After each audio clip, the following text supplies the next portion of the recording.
Muy buenos días, amigas y amigos del YouTube y el Periscope. Muy buenos días, amigas y amigos, aquí está más oscuro, del Instagram Live. Bienvenidos a nuestra casa. Está oscurísimo aquí. Bienvenidos a nuestro espacio, Al Punto y Seguimos, el espacio que hemos diseñado Flor Alicia Anzola y un servidor para superar la censura que se nos impuso en Venezuela y para poder seguir en contacto con ustedes llevándoles información veraz y actualizada de lo que está aconteciendo en nuestro país. Son las 7:01 de la mañana, hora de Venezuela, la hora que nos une a todos los venezolanos, independientemente del sitio donde nos encontremos en el mundo, en el planeta Tierra. Buenos días, Darío, nos saluda desde Quito. Néstor nos saluda desde Kuala Lumpur. Ese sí está lejos. Elías está en Río de Janeiro. Saludos, Jackie. Saludos a Sandra desde Italia. Carlos está en Calgary, en Canadá. Chacón está en Concepción, Chile. Edgar Cardoso en Lima. Mili en República Dominicana. Bien. Para el día de hoy tenemos una agenda muy interesante. Vamos a conversar con el abogado Omar Mora Tosta a propósito del supuesto motín que ocurrió ayer en la DGCIM, donde le niegan el acceso a los familiares,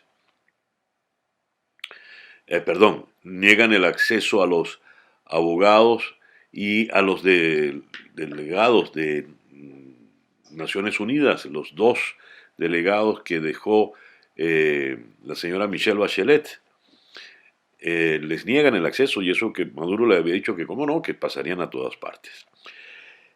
Vamos a conversar con la patóloga Antonieta de Dominicis a propósito de la autopsia al capitán Acosta Arévalo. Vamos a conversar con el diputado José Guerra en la primera entrevista que va a conceder el diputado Guerra luego del acoso, la persecución que desató contra él y otros diputados el régimen, la dictadura. Entre estos está el diputado Miguel Pizarro, quien ayer apareció declarando desde el Consejo de Derechos Humanos en la ciudad de Ginebra. Vamos a conversar también, con Iván Simonovic, la entrevista que les teníamos prevista para el día de ayer que no se pudo concretar. Esa es nuestra agenda para el día de hoy, pues para estar sobre los acontecimientos en nuestro sufrido país, más las informaciones generales. Trataremos también de conversar con Delsa Solórzano, quien fue señalada anoche por Diosdado Cabello de estar involucrada en otro intento de asesinato y complot, esta vez contra Freddy Bernal. Bien, antes de comenzar, cuando son las 7:04, Iris Lugo. Hola, Iris. Iris está en nuestra querida Caracas. Vamos a darle el vistazo de rigor al calendario astrológico, después me lo reclaman si no lo hago. Tenemos para el día de hoy, jueves 4 de julio, a la luna creciente en Leo. Esta es la luna más auspiciosa de todo el calendario lunar, porque es la luna en la que, como decíamos, parafraseando a nuestra querida Mónica Montañez, el aplauso va por fuera. Esta es la luna en la que usted reina, la luna en la que le reconocen todos sus esfuerzos. Es una maravillosa luna para la gente del teatro, por ejemplo, para montar obras, inaugurar espectáculos, lanzar productos al mercado, cuando se lanzaban productos al mercado, ¿se entiende? Es la luna donde por fin reconocen todos sus esfuerzos y usted recibe el merecido aplauso. Luna creciente en el Leo, Sol en Cáncer. ¿Cuándo nos amanece? Pues este jueves 4 de julio del año 2019. Comenzamos con la lectura de los principales titulares antes de hacer contacto con nuestro primer entrevistado en el día de hoy, el doctor Omar Mora Tosta. El gran titular en el diario 2001: relajo de precios engorda un pelo los anaqueles. De forma paulatina se diluyen en el tiempo las medidas regulatorias sobre la mercancía de venta al público. Expertos explican que el Ejecutivo prefiere abrir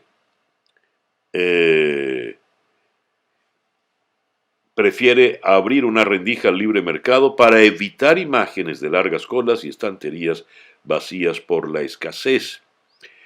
El Banco de Venezuela cambiará divisas por bolívares en 25 agencias.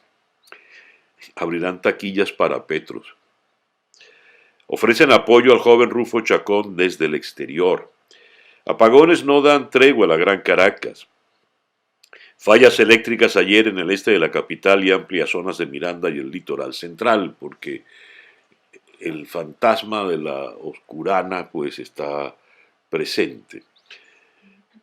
El diario El Universal, en su gran titular de hoy, PDVSA reconoce que la producción cayó a 400.000 barriles diarios al menos una vez. Antes que nada, la tengo acá en la línea telefónica. Delsa Solórzano. Querida Delsa, buenos días. Delsa. Delsa. No, Delsa no nos está escuchando. Aquí estoy, perdona.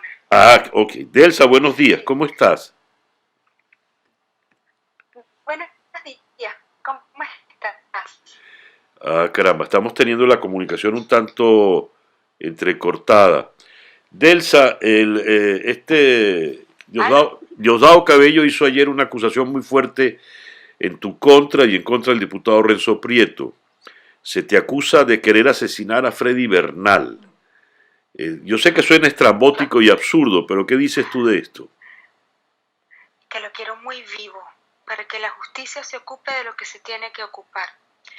Yo defiendo la vida, yo defiendo los derechos humanos, yo no defiendo la muerte. Si quisiera defender la muerte o actuar de esa manera, me hubiera dedicado hace 20 años, cuando apenas era una dirigente juvenil, a quedarme, de alguna manera, a vincularme con el oficialismo. Pero mi decisión de vida fue hacer oposición justamente a aquellos que hoy están matando al pueblo de Mengua.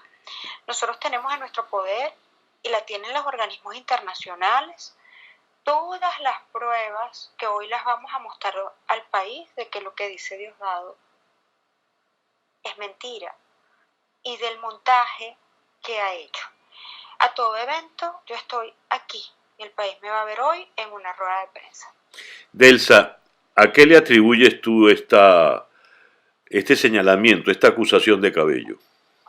Yo me imaginaba que algo venía porque, en efecto, evidentemente yo soy la vocera de Derechos Humanos de la Asamblea Nacional, y más allá de la Asamblea también. Nosotros hemos estado muy activos con el caso del capitán Acosta Arévalo, y el día martes en la plenaria yo mostré un video que es público, que lo saqué del mismo programa, el pasquín ese de televisión que tiene el señor Cabello, donde él dice que él tiene buen resguardo al capitán Arévalo, Acosta Arévalo. Y digo que él es responsable de todo lo que ocurrió, porque hay varios tipos de responsables, intelectuales, materiales, hay cómplices, en fin. Entonces, él dijo que él tenía resguardo a Acosta Arévalo. Esa es la realidad, que lo tenía él bajo resguardo. Ahora, César, tú me conoces a mí hace demasiados años. Si ellos creen que me van a callar, que van a evitar que siga defendiendo los derechos de cada venezolano, no importa si se ponen una camisa roja, por cierto, porque bastante que los he defendido y que los seguiré defendiendo, si tienen algún caso de violación de derechos humanos. Si ellos creen que me van a desviar de mi camino, están muy equivocados. ¿No tienes miedo, habida cuenta de lo que ha ocurrido ahora que el régimen ha desatado toda su crueldad, todo su carácter criminal y salvaje? único miedo que tenemos que tener los venezolanos es a que la satrapía se perpetúe en el poder. Un mensaje antes de despedirnos, Delsa. Que estén atentos a la rueda de prensa de hoy y que vayamos a marchar el 5 de julio, todos a la calle. Muy bien. Gracias, Delsa, por atendernos. Sé que estás en este momento bastante apurada, pero te agradezco mucho la deferencia. Un abrazo. Fuerte abrazo. Cuídate, Delsa. Dios y la... Bien, era Delsa Solórzano, Dios y la Virgen nos protejan, supongo era lo que iba a decir. Este individuo Cabello realmente, en fin. Pero él, con su bocota, dijo que tenía buen resguardo al capitán Acosta Arévalo. Bueno, tan buen resguardo resultó que apareció totalmente torturado, como nos lo describió Iván Simonovic, como un despojo humano ante el juez. El juez no tuvo más remedio que enviarlo al hospital y falleció al llegar al hospital. A buen resguardo. Bien, vamos a hacer contacto ahora con el doctor Omar Mora Tosta para enterarnos de lo que está aconteciendo allí en el SEBIN. Mientras Floralicia llama al doctor Tosta, les leo el gran titular de hoy en el Universal. El titular del despacho de petróleo venezolano. Yo no sé por qué los periodistas los militares se pelean por ser generales, y entonces luego no los llaman generales. El general de la Guardia Nacional, Manuel Quevedo, que no sabe nada de petróleo, presidente de PDVSA, reveló que la producción de crudo venezolano ha caído este año para ubicarse al menos una vez en 400.000 barriles diarios. Responsabilizó de este hecho a las sanciones financieras de Estados Unidos contra el gobierno venezolano y de varios de sus entes estatales, así como al apagón nacional ocurrido en el mes de marzo de este año. Entre las estrategias que maneja el gobierno para recuperarse está la mezcla del crudo Merey, que tiene más salida. Esto fue una información que corrió mucho en el día de ayer. Bien, tenemos al doctor Omar Mora Tosta, abogado, en la línea telefónica. Omar, muy buenos días. Omar. Ajá. Omar. No, se cayó la llamada de Omar Mora. En el Universal también se destaca: las personas naturales con más de $282.500 en activos pagarán impuestos. Las personas jurídicas que posean más de $734.500 también pagarán. Esto según la Asamblea Nacional Constituyente, que no elabora constitución alguna, pero trata de legislar como si fuese una legítima Asamblea Nacional. Más de 50 países solicitan a Naciones Unidas celebrar elecciones libres en Venezuela.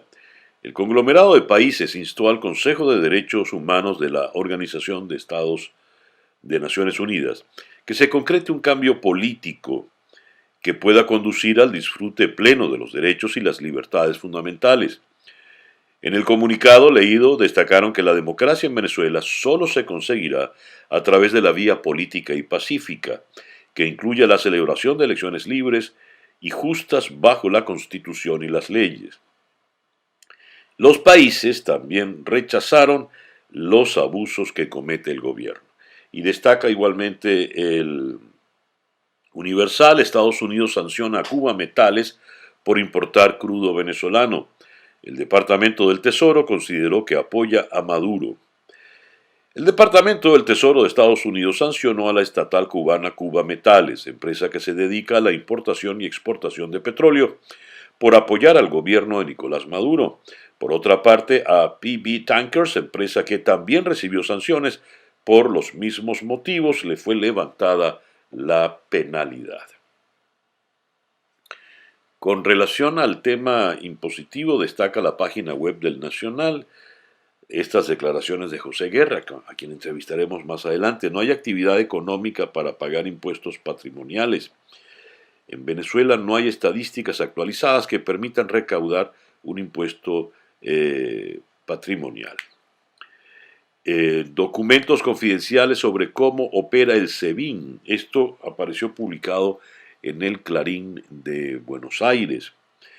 Los informes del organismo evidencian cómo los funcionarios vigilaban a dirigentes opositores mediante sus celulares.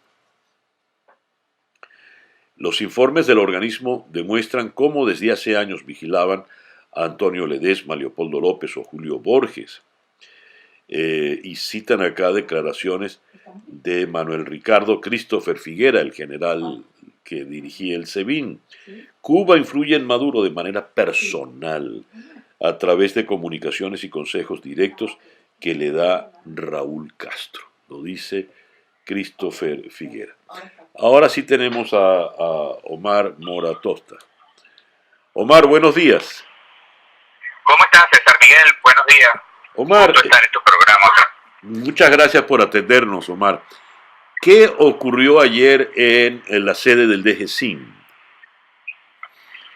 Bueno, fíjate, una protesta enérgica por parte de nuestros presos políticos, civiles y militares que se encuentran allí, en virtud de las condiciones infrahumanas a las que están siendo sometidos en esta injusta detención que los mantiene privados ilegítimamente de la libertad, puesto que no han cometido delito alguno. Tú sabes, la mayoría son militares institucionales que por apego al 328 de la Constitución han sido conducidos a esas mazmorras, a esos calabozos donde se están violando derechos humanos de manera sistemática. Entonces el día de ayer alzaron su voz de protesta porque están hacinados, están enfermos, muchos de ellos producto de los tratos crueles e inhumanos. Además hay una epidemia por hepatitis, un solo baño, 60 personas, muchas veces tienen hacinados en esa condición, lubridad, y por supuesto esto los ha conllevado a elevar voz de protesta la presencia de la alta derechos humanos de las Unidas Venezuela. El problema es la comunicación. Omar. Vamos a intentar llamarte de nuevo. Sí. Epidemia de hepatitis. Y un trabajo reciente de Sebastián Abarráez da cuenta de cómo los dos comisionados que dejó la señora Bachelet en el país trataron de conversar con los detenidos, con los presos políticos detenidos allí en los sótanos de la DGCIN, y el coronel Hanover Guerrero no se los permitió porque obedecía a órdenes superiores. El superior de Hanover Guerrero es este general Iván Hernández Dala, por lo visto un general siniestro, quien no solo es el director de la DGCIN, sino el jefe de la Casa Militar de la Guardia de Honor, es decir, su despacho está al lado de Nicolás Maduro, por lo cual uno debe asumir que recibe órdenes directas, instrucciones directas del propio Nicolás Maduro. Logramos, Floralicia sigue intentando con Omar Mora. A ver, Omar, estamos de nuevo acá. Te escucho, César Miguel, sí. Informan que los comisionados que dejó la señora Bachelet no pudieron tener acceso a los presos en los sótanos de la DGCIN. ¿Qué nos dices al respecto? Bueno, lamentablemente es una situación a la cual nos estamos exponiendo porque el régimen no va a permitir que ellos puedan tener contacto con estas personas y constatar que efectivamente no solamente se están violando derechos humanos, sino que han sido sometidos a torturas y tratos crueles e inhumanos. Esto, bueno, lamentablemente es una realidad, pero nosotros no nos podemos quedar callados y tenemos que acompañar en esto no solamente a los presos políticos, civiles y militares que se encuentran allí y en el resto de los calabozos de la libertad, como los llamo yo, porque ellos no han cometido ningún delito, denunciando esta situación, porque lo único que les puede inclusive salvar la vida es que nosotros no nos olvidemos de ellos, César Miguel, porque lamentablemente pues en virtud de la situación que ocurre en el país, pues todo el mundo está pendiente de resolver sus problemas, pero estas personas están solas y necesitan de nuestro apoyo. Por esa razón ayer estuvimos con los familiares de todos ellos y junto a las diversas comisiones de la Asamblea Nacional haciendo pues mención a esta situación de riesgo para las vidas de estos oficiales y del resto de los civiles que se encuentran detenidos. ¿Cuántos militares están detenidos ahí en la DG5? ¿Cuántos detenidos hay entre militares y civiles? Mira, muchísimos. La cifra de este año han superado los 200 militares ya perseguidos o detenidos. Hay muchos que se encuentran en una situación de desaparición forzada porque han sido arbitrariamente detenidos y se desconoce su paradero para sus abogados y su familia. Sin embargo, pues todo el mundo sabe quién se los llevó y dónde están, pero información oficial no la dan o simplemente niegan que están allí y en este momento se materializa lo que se conoce como la desaparición forzada. Entonces, hay una cifra negra también de detenidos que nadie sabe por temor, que se limitan a guardar silencio, pero sí sabemos que son mucho más de 200. Antes de cerrar, Omar, ¿qué nos puedes informar del general Raúl Baduel? Bueno, continúa en un estatus de desaparición forzada también. Desde que lo sacaron de la tumba, no han tenido contacto con él ni su familia ni sus abogados, razón por la cual pues seguimos exigiendo una fe de vida en el caso del general Baduel. Ya. Omar, muchísimas gracias pues por atendernos en la mañana de hoy. A ti, César, un abrazo y siempre estamos dispuestos a atender. Muchas gracias. Omar Mora Tosta es abogado, entre otros, del general Raúl Baduel, de allí que hiciera la pregunta al final. En el diario El Mundo, en Madrid, con la firma del corresponsal en Caracas, el amigo Daniel Lozano, leo lo siguiente. La muerte del capitán Acosta. Estaba reventado a golpes y cortado a nivel de la nalga derecha hacia abajo. Las primeras filtraciones del resultado de la autopsia del capitán naval Rafael Acosta confirman que fue torturado hasta dejarle agonizante. La necropsia determinó como causa de muerte edema cerebral severo debido a insuficiencia respiratoria aguda, debido a rhabdomiólisis por traumatismo generalizado, según el periodista gubernamental Eligio Rojas. El fiscal Zair Mundaray, colaborador de la fiscal rebelde Luisa Ortega, fue más allá al detallar la brutalidad y la hazaña empleada contra el capitán, según la misma autopsia.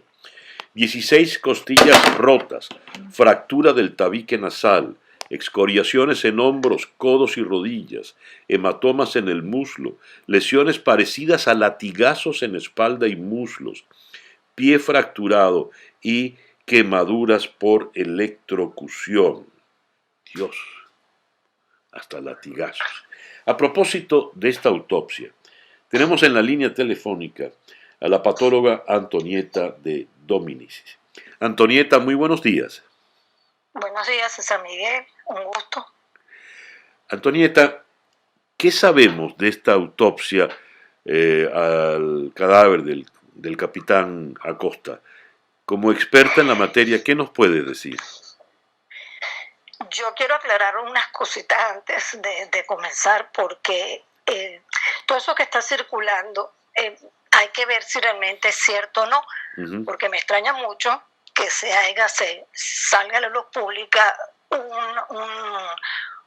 unos hallazgos preliminares, como oí decir, porque generalmente lo que creo que fue lo que salió anteriormente debe haber sido las conclusiones que aparecen en el certificado de defunción. Vamos a aclarar una cosita. En Venezuela existen dos expertos que están uno relacionado con el otro. Cuando sucede una muerte, el que va al sitio del suceso y hace el levantamiento del cadáver se llama médico forense. Y el que hace la autopsia se llama patólogo forense en Venezuela. El patólogo forense debe ser un médico con posgrado en anatomía patológica, luego se dedica a la patología forense como se pudiera dedicar a la patología clínica, que son los que trabajan en hospital. Los que trabajan en la medicatura se llaman patólogos forenses o anatomopatólogos forenses. El patólogo forense hace la autopsia, llena su manuscrito, o sea, un manuscrito, un instrumento que tiene la medicatura que se llama, que ellos lo conocen como el ajo de levantamiento de cadáver, formulario registro de muerte, realmente es el título de él, y el médico forense allí plasma los hallazgos que él vio en el sitio del suceso cuando hizo el levantamiento. O si muere en un hospital, la persona llegó, está hospitalizado, el médico forense debe recoger el resumen de la historia clínica, lo que le hicieron en ese momento, para que el patólogo cuando va a la autopsia tenga conocimiento de lo que se le hizo en un hospital. Luego el patólogo hace su autopsia. En estos casos, cuando se sospecha tortura o ejecuciones extrajudiciales o causa de muerte sospechosa, el patólogo debe, ese es el deber ser, acogerse, seguir toda la pauta que salen en el protocolo de Minnesota, donde el médico debe saber cómo se hace una autopsia cuando se sospecha una tortura, que hay sospecha de tortura o malos tratos o ejecuciones extrajudiciales. Uno debe seguir ese protocolo para que posteriormente no impugnen o digan no siguió esto, no siguió lo otro, porque ahí está paso por paso lo que el médico debe hacer desde el momento del levantamiento del cadáver hasta cuando el médico va a autopsiar. Luego que el patólogo hace su autopsia, el patólogo rellena en manuscrito la hoja donde está el formulario de registro de muerte. Tiene una parte que es un tríptico, una parte que lo utiliza el médico forense y una parte que lo utiliza el patólogo, donde está el examen externo, examen interno y conclusiones. El médico patólogo plasma las conclusiones y el médico forense, en base a esas conclusiones que puso el patólogo, llena el certificado de defunción, que es lo que se le va a entregar al familiar para que el familiar lleve eso y haga el acta de defunción, que es el documento que utilizan para hacer todos los otros trámites que necesitan hacer para enterrar y para todo lo demás. Entonces, sí, de manera tal, según esto, Antonieta, la información que se está manejando es la información del forense, no del patólogo. Pregunto. La información que se está manejando, según lo que salió por ahí, un cuadrito que anda por allí que dice edema cerebral severo, insuficiencia respiratoria, radiomiolisis, traumatismo, politraumatismo generalizado, debe ser lo que concluye, interpreta el médico forense de las conclusiones que puso el patólogo. Porque yo, particularmente como patólogo, con muchos años de experiencia allí, yo me jubilé de la medicatura en el año 2004, pero he seguido, soy profesora de la materia, he seguido y vicepresidenta de la Sociedad Venezolana de Medicina Forense, he seguido estando en contacto con todo esto. O sea, yo pienso que el patólogo o la patóloga que hizo esta autopsia debe haber puesto radiomiolisis a determinar, porque ese diagnóstico tiene que concluirse con exámenes microscópicos y con exámenes complementarios para ver si realmente es eso o no es eso. Eso es un diagnóstico porque el examen, recuerda que la autopsia es un examen macroscópico, o sea, es lo que estoy viendo con mis ojos, y posteriormente cuando la causa de la muerte, y en estos casos, que son casos, bueno, que tienen mucha resonancia, tiene que concluir o tiene que hacer una buena autopsia y tiene que acompañarlo con exámenes microscópicos. Imagino que el patólogo debe haber tomado muestras de todos los órganos y eso lo va a ver posteriormente. Y allí concluirá, da un diagnóstico definitivo. A lo mejor resulta que no es una radiomiolisis, sino que es otra cosa. Pero por los momentos es el diagnóstico que está. Ahora, Antonieta, entonces, dígame. La alta comisionada de Naciones Unidas para los Derechos Humanos, la señora Michelle Bachelet, pidió públicamente una autopsia independiente según estándares internacionales. El capitán, cuando llega ante el juez, llega en tal estado físico que el juez suspende la audiencia y lo manda al hospital Así estaría que muere al llegar al hospital. Cuando la señora Bachelet pide autopsia según estándares internacionales, ¿de qué estamos hablando? Estamos hablando de que tienen que aplicar el protocolo, seguir los estándares que están puestos en la guía que está puesta en el protocolo de Minnesota. En el protocolo de Minnesota nosotros tenemos paso por paso todo lo que debe, todas las directrices que se debe hacer en casos donde se sospeche tortura, ejecuciones extralegales. Uno tiene que hacer todo lo que está allí pautado. Ahí sale todo Bien. Eso paso por paso, del examen externo hasta el examen interno. Luego, también cuáles son los principios fundamentales de todo este tipo de investigaciones para conseguir la causa de la muerte. Lo más importante es la independencia, la competencia del experto, la imparcialidad del experto, la minuciosidad del experto. Y dadas las características, Antonieta, disculpe la interrupción, dadas las características que estamos viviendo, las circunstancias que estamos viviendo, ¿piensa usted que esta autopsia fue hecha según esos estándares?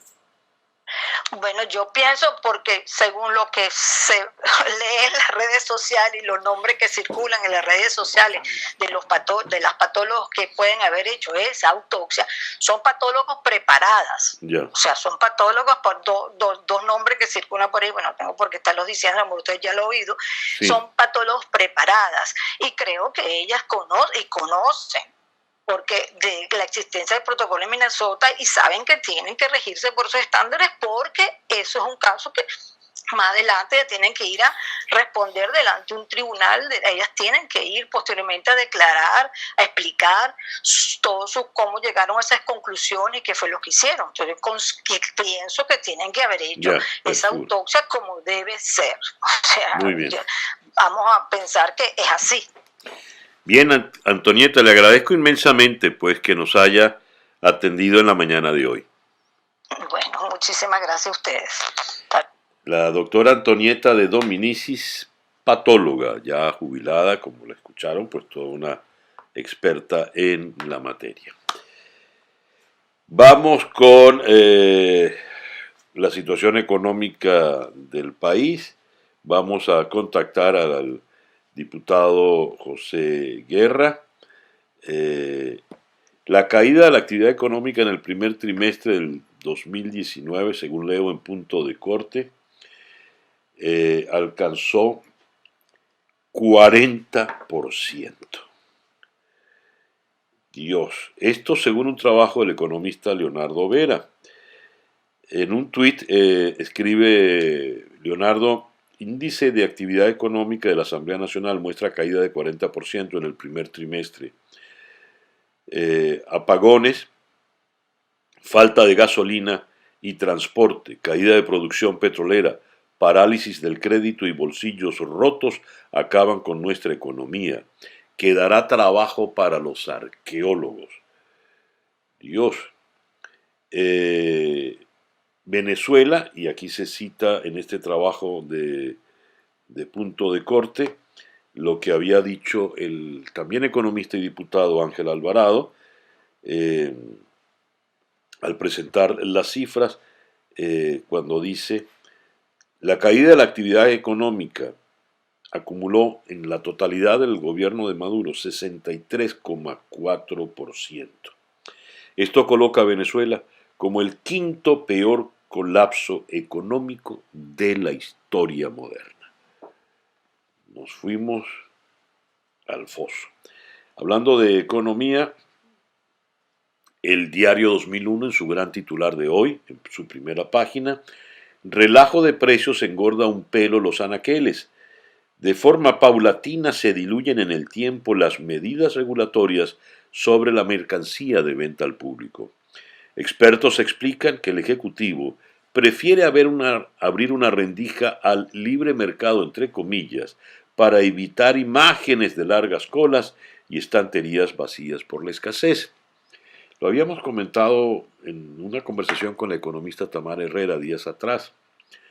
Antes teníamos muchos billetes y nada que comprar. Ahora hay, por lo visto, que comprar, pero no hay billetes. O si hay billetes, estos billetes no compran absolutamente nada, a menos que sean dólares. Y ahí es donde empieza en definitiva, el problema. José Guerra, a quien está tratando de localizar Flor Alicia,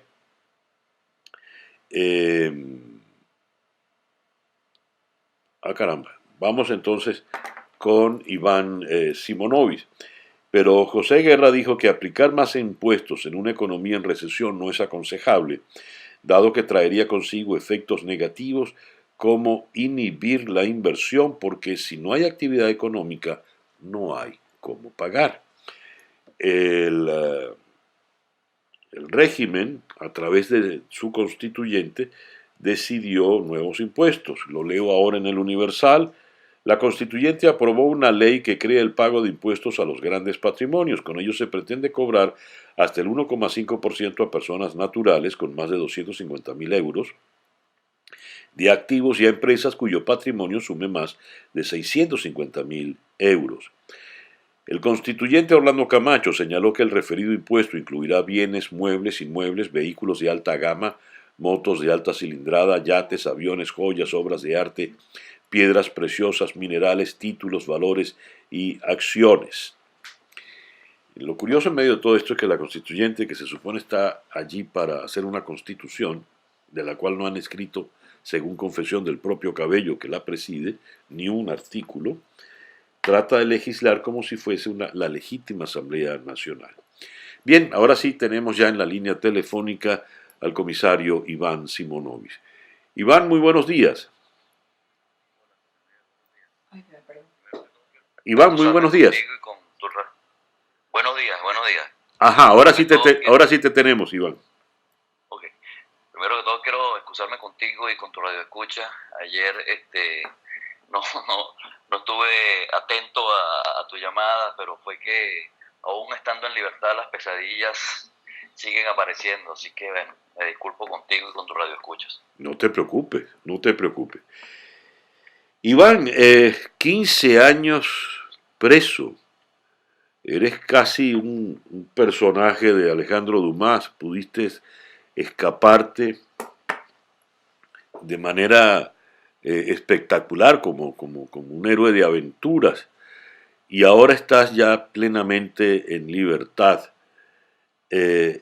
¿Cómo ves el tiempo transcurrido en momentos en que la crueldad del régimen se ha exacerbado? Tenemos el caso del niño al que dejan ciego por perdigonazos a quemarropa en la cara. Tenemos el caso del capitán de corbeta Costa Arévalo, cuyas informaciones pues parece que hasta le cayeron a latigazos. ¿Qué nos puedes decir ya desde tu libertad luego de 15 años con relación a todo esto? Bueno, mira, a mi manera de ver, el régimen cada día pues ya no es un tema que se le vean las costuras, sino que se le ven las tripas, pues. Ellos ya no les importa absolutamente nada guardar ni la forma ni el fondo de las cosas. Y si recordamos todavía un poco más atrás y reciente, pues, lamentablemente a veces memoria corta, el caso del concejal Albán.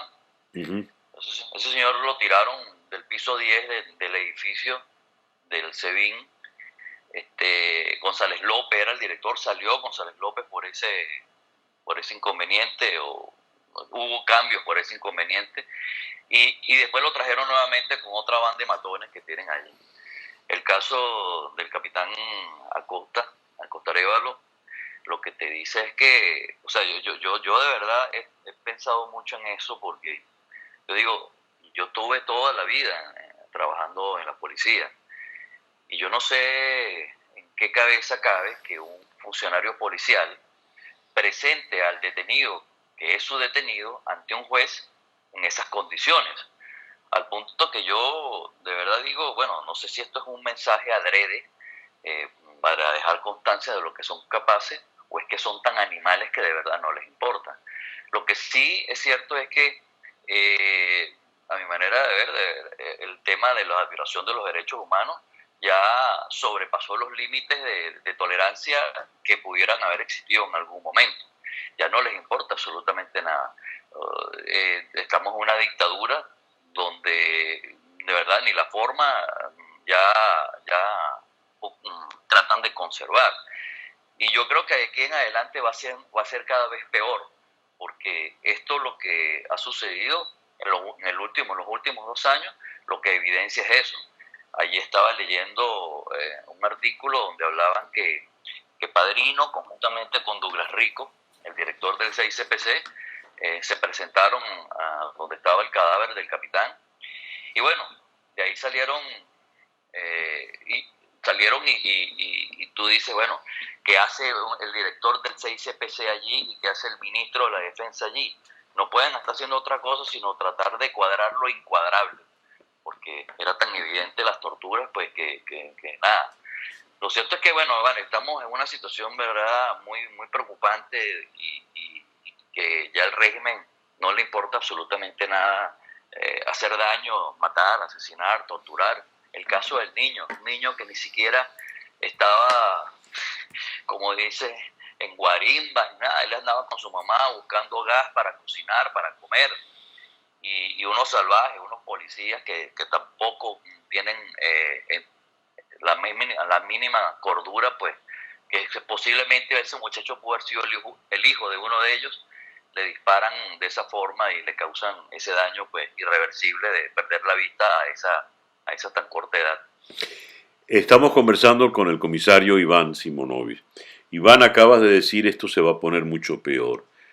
¿Qué es peor que esto que ya luce y es en efecto infernal? ¿Qué es peor que esto? Peor que esto que siguen asesinando personas. Yo estoy seguro que esto ya no estaremos contando detenidos sino muertos. Por eso es que yo digo que es peor. Ya no les importa, o sea, de Albán para acá ya se ha ido acostumbrando el régimen en que, bueno, hay que darle unos palos y si no funciona se muere, pues. O sea, estamos en Cuba en el año 58, yo no sé, o sea, los 60, que ya no les importaba absolutamente nada. O sea, lo que falta ahora es un paredón, por decirlo de alguna forma, como bien sucedieron en muchas dictaduras. A eso me refiero cuando digo que se va a poner peor. Iván, a ver, ¿cómo funciona la cadena de mando en este caso? En efecto, tienes al torturador, que es el autor material del crimen. Pero ¿quién le da las órdenes a ese torturador? Nos han hablado del coronel Hanover Guerrero, nos han hablado de su superior, que es el general Hernández Dávila, así como lo es González López en el SEBIN. Y Hernández Dávila es a su vez jefe de la Casa Militar, de la Guardia de Honor, y Hernández Dala, ¿no? Hernández Dala, perdón. Y Hernández Dala. De manera tal de que uno asume que, teniendo él su despacho al lado del de Maduro, recibirá órdenes directas de Maduro. ¿Cómo funciona esa cadena de mando, Iván? Ok. ¿Cómo funciona ahora ese tipo de cosas? Todas estas actividades, todas esas violaciones a los derechos humanos, son ordenadas por Nicolás Maduro. O sea, esto no es una cosa que esta gente, háblese de Hernández Dala, háblese del director del SEBIN, el director del CICPC, a ellos se les ocurre por ser muy proactivos y cometer una... No. El presidente usurpador Nicolás Maduro es el que ordena este tipo de cosas. Él ordena, mañana, vayan y detengan a X personas, y no es que eso involucre inmediatamente una investigación y que solicitan a la Fiscalía la asistencia para llevar a cabo experticias o los trabajos, no. Ellos van y detienen a la persona, se lo llevan a su despacho y después ven qué hacen para justificar esa detención. Yo creo que fue público y comunicacional cuando Diosdado Cabello dijo que el capitán Acosta Arévalo estaba a buen resguardo. Sí, señor. ¿Ok? Eso fue público y comunicacional. Y a buen resguardo es que ya estaba detenido en la dirección del DIGESIN. No es que había una investigación para determinar eso. Porque ¿cómo investiga hoy en día, cómo funcionan las investigaciones de estas personas, porque déjame tomar aire, de estos individuos hoy, ¿no? Ujú. Ellos agarran y detienen a alguien porque a alguien les dijo que estaba involucrado en algunas de estas cosas que ellos andan investigando, entonces le quitan el teléfono. Y si en ese teléfono está César Miguel Rondón, está Iván Simonovic, está Flor Alicia, está Pedro, Roberto y Julián, a todos esos se los van llevando y les dan palos para ver qué es lo que le sacan. No existe una investigación seria sobre esto. Todo lo de ellos es hacer investigaciones a través de las comunicaciones que tenga el individuo que fue detenido. Tú ves el caso Marrero que yo te digo, y esto lo aseguro porque me lo dijo un funcionario del SEBIN, los 2 fusiles que le aparecieron a Marrero en su casa, esos 2 fusiles vinieron de la oficina del Ministerio de la Defensa. Lo buscaron 2 funcionarios del SEBIN, 2 funcionarios de comandos del SEBIN. Y esos fusiles los agarraron, los fueron a buscar allá y se los llevaron hasta la sede hasta la residencia de Marrero. Ojo, cuando ellos agarraron y estaban tocando la puerta del otro diputado, que ahorita no lo recuerdo, Uh-huh. ellos estaban creando una distracción para poder, entre comillas, sembrarle los 2 fusiles a Marrero. Entonces, así es que funcionan estas cosas ahora. Yeah. No hay investigaciones, no hay nada serio, aquí no hay apego a nada de la ley, no les interesa. González López, por ejemplo, él no ejecuta ninguna libertad ordenada por cualquier tribunal de la República, porque él dice, a su entender, él tiene una jerarquía que lo iguala a cualquier juez de la República. Es decir, el SEBIN está por encima de la ley. Iván, cuando mencionas el caso de Diosdado Cabello, quien dijo públicamente en su programa, llenándose la bocota, que el capitán Acosta estaba a buen resguardo. Y si estaba a buen resguardo, y él dice, yo lo tengo a buen resguardo, y aparece, como apareció el capitán Acosta, moribundo. Eso no vale para que se delate el propio Cabello, eso no es una confesión de culpa. Es decir, ¿qué tiene que ver Cabello en todo esto? ¿En verdad lo tenía él a buen resguardo? ¿Qué pasó allí? Y quiero comentarte la acusación que soltó anoche contra Delsa Solórzano y Renzo Prieto. Delsa es la que da a conocer este video y ahora resulta que dice Cabello, tenían un plan para asesinar a Freddy Bernal y a Valentín Santana. Mira, lo que pasa es que yo creo que hay que ver las cosas en su exacta dimensión. A ver.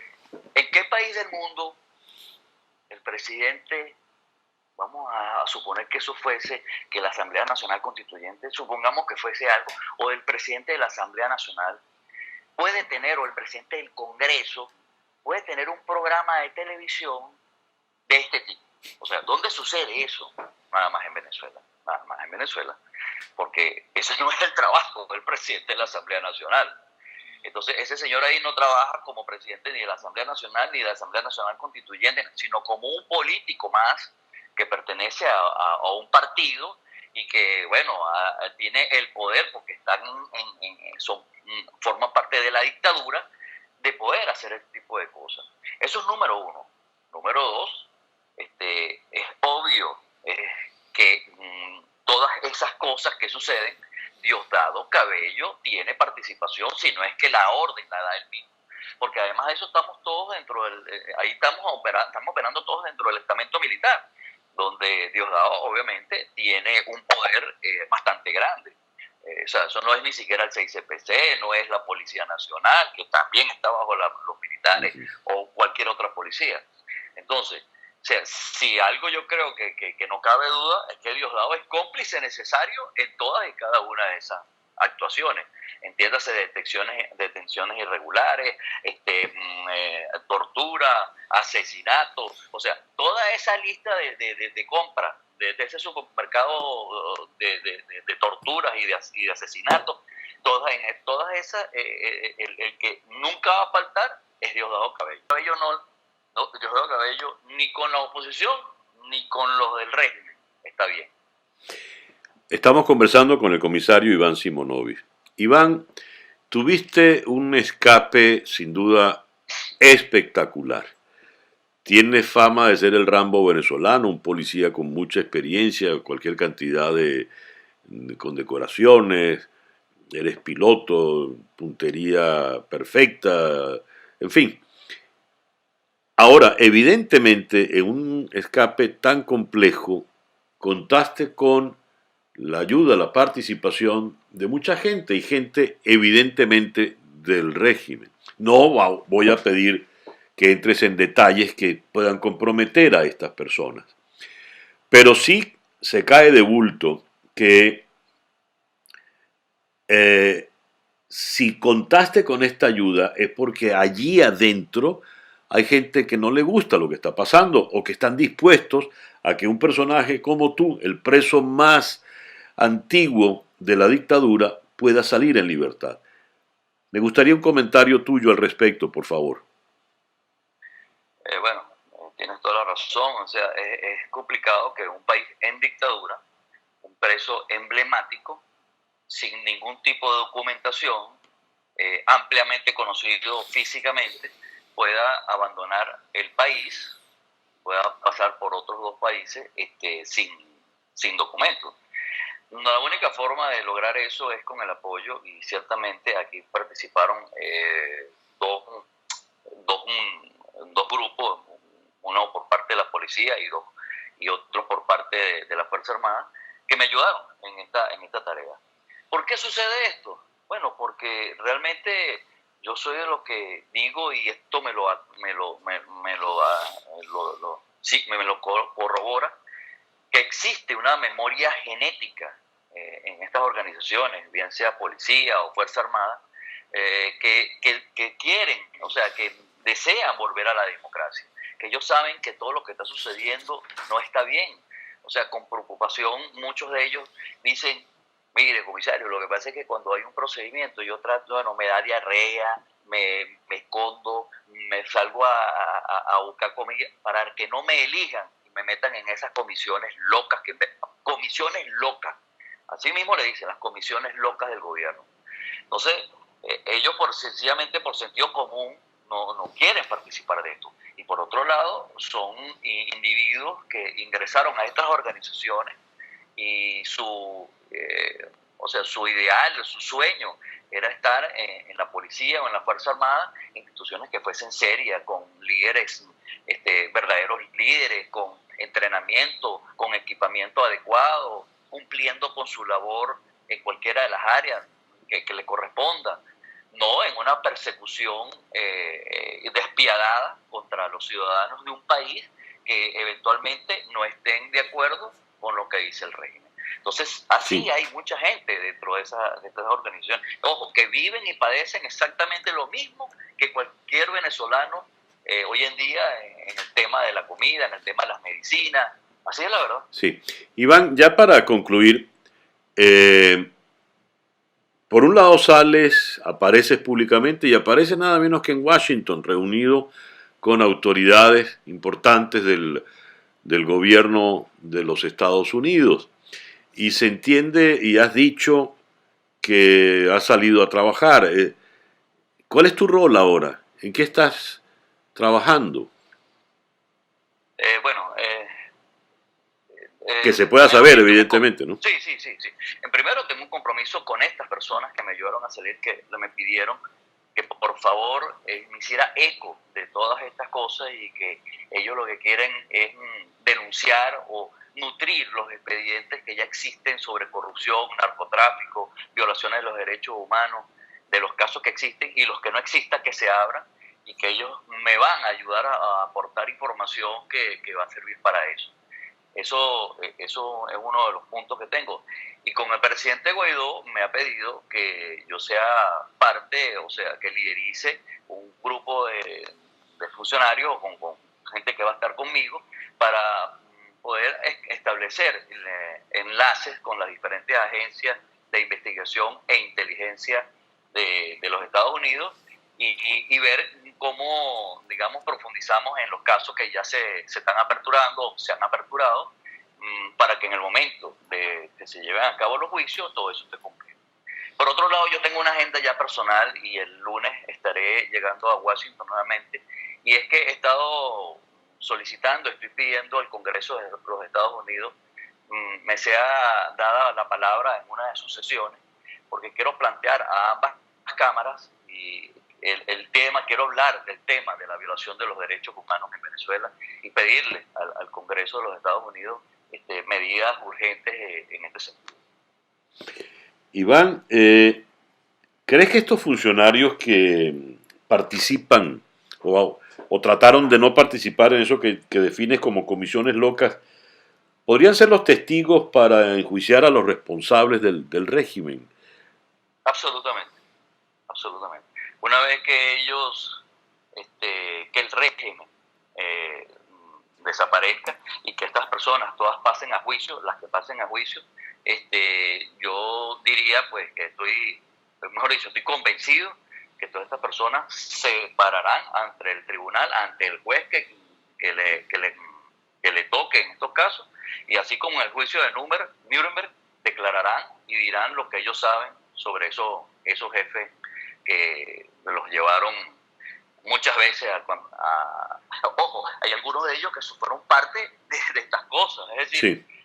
Ellos están perfectamente claros el riesgo que corrieron y entonces, bueno, ellos alegarán su defensa, pero declararán y dirán qué fue lo que sucedió. Iván, ya para concluir, ¿qué le quieres decir a los venezolanos? Bueno, yo quiero insistir en el tema de la desesperanza. Yo pienso que el venezolano no puede seguir hundiéndose en el pozo de la desesperanza. Yo, después de 15 años preso y ha sido público y comunicacional, todo lo que mi familia y yo pasamos, salimos de ese pozo de la desesperanza, basados en los sueños de libertad, basados en los sueños del amor de la familia. Y yo creo que el venezolano tiene que darse cuenta que todo es posible. El asunto es mantenernos unidos y el asunto es que tenemos que tomar decisiones y el régimen de verdad está en un punto de quiebra muy sensible, y yo creo que hace falta un último empujón, que los venezolanos tenemos que unirnos para dar ese último empujón y poder tener la libertad que todos deseamos y merecemos para nosotros y para nuestros hijos. Así será. Iván, te agradezco inmensamente que nos hayas atendido en la mañana de hoy. Igual para ti, un gran abrazo. Gracias, pues era el comisario Iván Simonovic, creo que fue por demás elocuente. Ya son las 7:58, vamos despidiéndonos entonces. Sí, de verdad impresionante, no hay chance ya para hacer editorial hoy, ¿no? Hay como 17 titulares de las cosas que ha dicho Iván Simonovic sí. Hoy, y el más importante con el que debemos quedarnos tiene que ver justamente con ese cierre, cuando dice que no perdamos la esperanza, que estamos a punto de lograrlo, y yo lo creo así también. Yo creo que de verdad tenemos que seguir juntos, unidos, y además creyendo que de verdad estamos del lado correcto de la historia y estamos dando los pasos que necesitamos para concluir con este terrible episodio en la vida de todos los venezolanos. Bien, mañana hacemos el espacio. No, mañana no vamos a hacer el espacio, a menos de que ocurra alguna circunstancia. Por supuesto. Pero en principio no estaremos comunicados mañana con ustedes, a menos que sea por las redes o ocurra alguna cosa que nunca se sabe en Venezuela, sí. Que puede pasar. Bien, por lo pronto, muchísimas gracias por permitirnos estar allí, gracias por venir a casa, gracias por contactarnos aquí en Al Punto y Seguimos, y tengan todos el mejor día posible. Así es.